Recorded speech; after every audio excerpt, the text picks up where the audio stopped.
Hello guys, in this video I will show you how we can translate Google Chrome page. Before starting, don't forget to like and subscribe. Let's do this. First, you should go to the Google Chrome, choose your site. This site, it's Persian or Germany.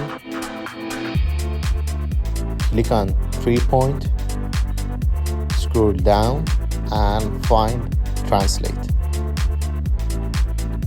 Click on setting of translate. Here you can choose the language.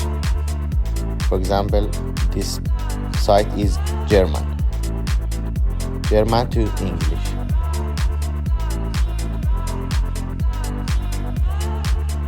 That's it, it's finished.